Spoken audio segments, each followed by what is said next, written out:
Theory questions में कभी full marks नहीं मिलते। अकाउंट्स में भी कुछ क्वेश्चंस रहते हैं ना जो थियोरी रहते हैं।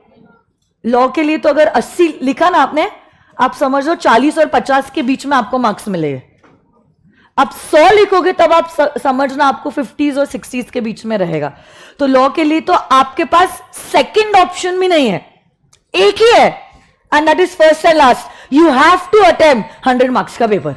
वैसे भी मैं आपको बताती हूं, कल 116 या 120 मार्क का पेपर हुआ, उसमें से आपको 100 मार्क्स अटेम्प्ट करते आना चाहिए। वो भी अगर आप नहीं कर सकते तो जेन्युइनली इंस्टीट्यूट का जो इवैल्यूएशन है वो सही है आपके बारे में। क्योंकि देखो, आप लोग बीकॉम तो नहीं कर रहे हो, you are to be professionals. कल जाके कोई क्लाइंट आएगा, से फॉर एग्जांपल एलएलपी का केस लेके आ गया, आप ये थोड़ी ना बोल सकते मैंने तो ऑप्शन में छोड़ा था। आप ही ऑप्शन में रह जाओगे, दूसरा सीए पकड़ लेगा वो।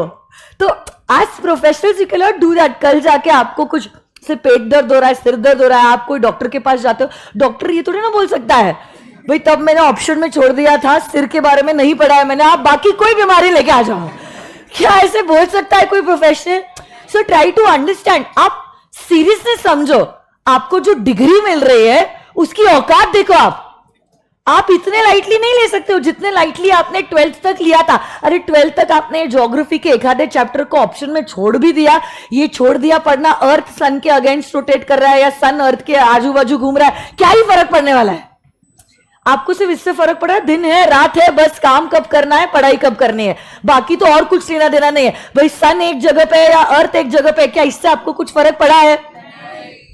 बट अभी जो आप कर रहे हो इससे आपको बहुत फर्क पड़ने वाला है, क्योंकि अब आपका स्ट्रीम बहुत स्पेशलाइज हो चुका है। Now you are not learning things about chemistry, biology, physics और something that is very artistic and drawing and all that. What you are only learning is relating to finance, accounts, law, taxation, जिसमें आपको जीना है, आपकी जिंदगी है ये। आप इसको ऑप्शन में रख ही नहीं सकते। आपने ऑप्शन में ऑलरेडी इन सब्जेक्ट्स को रख दिया है, साइंस के और आर्ट्स के। This is something that you have chosen. इसमें किसी को ऑप्शन रखना is going to be a backfire to you, a slap directly, not even backfire, on your face only. ये आपको गिराने वाला है। So don't let this happen. आज नहीं तो ना, देखो हो सकता है कुछ बच्चों का लक अच्छा, कुछ ऑप्शन में छोड़ दिया और उसके ऊपर टॉपिक नहीं आया, वो उनका गुड लक था। बट देखो, आपका गुड लक हमेशा आपके साथ रहे ऐसा जरूरी नहीं है। What if some client is coming taking that case in front of you, तब तो नहीं बोलोगे ना कल मिलते अपन, अभी मैं बिजी हूं, मैं पढ़ के आता। चलो बिजी बोल भी लोगे, बट ये तो नहीं बोल पाओगे मैं पढ़ के आपको कल बताता। समझो, आप कोई भी जब बंदा आता है आपसे, आपकी बॉडी लैंग्वेज से ही समझ में आ जाता है आपको कितना नॉलेज है। वो डॉक्टर की लैंग्वेज से ही आपको समझ में आ जाता है, वो जिस तरह से आपसे बात कर रहा है, कि वो कितना कॉन्फिडेंट है। वो बोलेगा अच्छा तुम्हारा पेट दिख रहा, हो सकता है फूड पॉइजनिंग है, हो सकता है वातावरण चेंज हो गया, हो सकता है ब्लोटिंग हुआ है तुमको, तुमने अभी आम का सीजन जा रहा है ना, आम खा रहे हो, ब्लोटिंग वोटिंग हुआ होगा तुमको, या तुमने लैक्टोज एलर्जिक हो। तुम एक काम करो ना, इसको ट्राई करो, 3 दिन बाद अपन वापस मिलते। क्या डॉक्टर ऐसा बोलेगा? आपको कॉन्फिडेंस आएगा? वही दूसरा डॉक्टर है जो एकदम ऐसे चेक करके आपको बोलता है कोई बात नहीं है, ये गैसेस का इशू है, आप ऐसे ये सब चीजें करना, ये कुछ दवाई लेना, आपको शाम तक ही रिलीफ मिल जाएगा। नहीं भी मिलेगा ना तो आप mentally you will be at peace. वैसी वो बात होती है, इट्स मोर साइकोलॉजिकल। तो वैसा आप लोगों के लिए भी है in the field of finance. पैसा सबके लिए बड़ी चीज है भाई, ये समझो आप। फॉर एवरीवन, बंदा अगर 10,000 रुपए भी कमा रहा है ना, तो भी उसके लिए वो बहुत बड़ी चीज है। आप वो बंदे हो जिसको ट्रस्ट करते हुए हम आपके पास आए और आपको कहा है हमारे पैसों के लिए आप बताइए कहां इन्वेस्ट करना चाहिए, कैसे टैक्स बचाना चाहिए, इस पैसों को कैसे हमने यूटिलाइज करना चाहिए, अगर से लड़की हुई है तो कौन सी स्कीम्स में इन्वेस्ट करना चाहिए, कौन से गवर्नमेंट ने सारे स्कीम्स लाई है for the benefit of the girl child, जिससे टैक्स प्लानिंग भी हो जाए। तो ये सारी चीजों के बारे में आप उसको कंसल्ट करने वाले हो, तो ऑब्वियसली उसकी आधी जान तो आप में ही रहने वाली है। हाँ, क्योंकि आप उसका पैसा संभाल रहे हो, फाइनेंस संभाल रहे हो, और ये सारी बातें वो किसी और से नहीं कर सकता है, बट आपसे ही कर सकता है।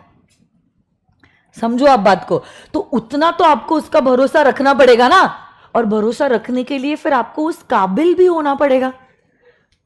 और वो काबिल आप तब होगे जब आप एकदम इज्जत से ये सारे टॉपिक्स को पढ़ोगे और उसको समझोगे थररली, तो ही you will get that reward. So it's like give and take, and give and take में फायदा आपका ही होने वाला है. आप जब अच्छा पढ़ते हो, थॉरली पढ़ते हो, इससे फायदा एक ही पर्सन को होता है, और वो कौन होता है? आपको. देखो समुंदर में भी क्या होता है, ऊपर ऊपर आपको सिर्फ कचरा ही मिलता है. वैसे ही ऊपर ऊपर पढ़ने से सिर्फ कचरा ही होने वाला है आपका जिंदगी. But when you go deep in to the ocean, then you find pearls, मतलब मोती, विच इज वैल्यूएबल. तो अब वैसे ही जब आप सब्जेक्ट को बहुत डीपली और थॉरली पढ़ोगे, तब आपकी खुद की वैल्यू जो है वो बढ़ने वाली है.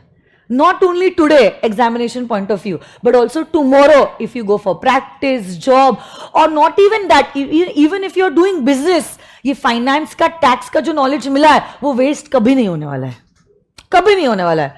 एज अ बिजनेसमैन इनफैक्ट वो सबसे ज्यादा फायदे में आने वाला है, क्योंकि अब आप उसका हर एक रूल जानते हो, तो आप जानते हो करना क्या है. ऐसा नहीं किसी को कंसल्ट किया, फिर किया, या करने के बाद अब आप उसको रेक्टिफाई कर रहे हो. आपको खुद पता है क्या इसका फायदा है, क्या इसका नुकसान है, कैसे बिजनेस को करना है. स्ट्रेटेजिक मैनेजमेंट आप पढ़ोगे सीए इंटर में, फाइनेंशियल मैनेजमेंट आप पढ़ोगे सीए इंटर में, टैक्सेशन आप पढ़ोगे सीए इंटर में, लॉस के बारे में तो ऑलरेडी आपको पता है.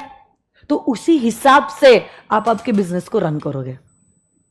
तो make the best of it and don't keep anything for option. Genuinely you are the one who is going to be rewarded for the same, है ना. अभी से आप ध्यान में रखो, कोई टॉपिक को लाइटली मत लो, और प्लान करोगे तो सितंबर अटेम्प्ट जरूर क्रैक कर पाओगे. नहीं किया प्लान तो फिर तो बैंड ही बजने वाली है. Like if you are failing to plan, you are actually planning to fail.